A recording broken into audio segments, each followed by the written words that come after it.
পশ্চিমবঙ্গে গেরুয়া ঝড় অশান্তি রুখতে এবার ময়দানে নামলেন খোদ ভাতারে জয়ী বিজেপির প্রার্থী এবং তৃণমূলের অফিস দখল নয় বার্তা দিয়ে সরিয়ে দিলেন বিজেপির পতাকা। শুধু তাই নয়, মাইকে করে প্রচারও সারলেন তিনি। কেউ বা কারা এলাকায় বিজেপির নাম নিয়ে বা ঝান্ডা নিয়ে অশান্তি করার চেষ্টা করছে। বিজেপি রাজ্য নেতৃত্বের তরফ থেকে নির্দেশ, এলাকায় কোনো অশান্তি করা যাবে না।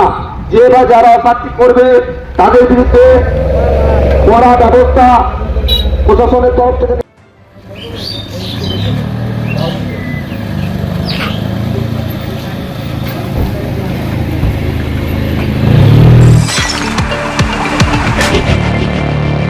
আমরা দলের তরফ থেকে স্পষ্ট নির্দেশ, কোনো রকম তৃণমূলের কোনো নেতৃত্ব কর্মী কার্যকর্তা কারুর বাড়িঘর ভাঙচুর বা কাউকে মারধর করা যাবে না এবং তাদের পার্টি অফিস দখল করা যাবে না, তাদের কোনো রকম ঝান্ডা ফ্লেক্স ফেস্টুন পোড়ানো বা ছিঁড়ে দেওয়া যাবে না।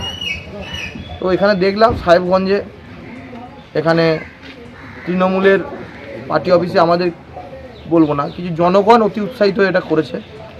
গতকালকের পর একটা মব সৃষ্টি হয়েছে, তো আমরা বলে দিলাম এখানে এবং আমাদের যারা লাগিয়েছিল তৃণমূলের পার্টি অফিসে আমাদের পতাকা ফ্ল্যাগ ফেস্টুন সেগুলো আমি খুলে দিলাম।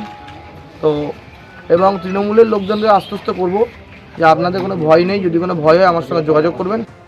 15% ভোটের সুইং, আর তাতেই খেলা শেষ তৃণমূলের। 2021-এর তুলনায় বিজেপির ভোট বাড়ল 63 লক্ষ আর তৃণমূলের ভোট কমল 29 লক্ষ। বিজেপি পেল 46% ভোট আর তৃণমূলের ঝুলিতে গেল 41% ভোট। 2021 সালে তৃণমূল পেয়েছিল 48% আর বিজেপি পেয়েছিল 38%। 15%-এর ভোট সুইংয়ে 77 থেকে বেড়ে 1 লাফে বিজেপি পৌঁছে গেল 207-এ আর 10% ঘাটতি মিটিয়ে তৃণমূলের চেয়ে আরো 5% বেশি ভোট নিজেদের ঝুলিতে টেনে আনলো বিজেপি। গেরুয়া ঝড়ে ধরাশায়ী মুখ্যমন্ত্রী সহ 22 জন মন্ত্রী, 9টি জেলায় সম্পূর্ণ নিশ্চিহ্ন হয়ে গেল তৃণমূল আর 80তেই আটকে গেল তৃণমূল কংগ্রেস। এবিপি আনন্দ, এগিয়ে থাকে, এগিয়ে রাখে।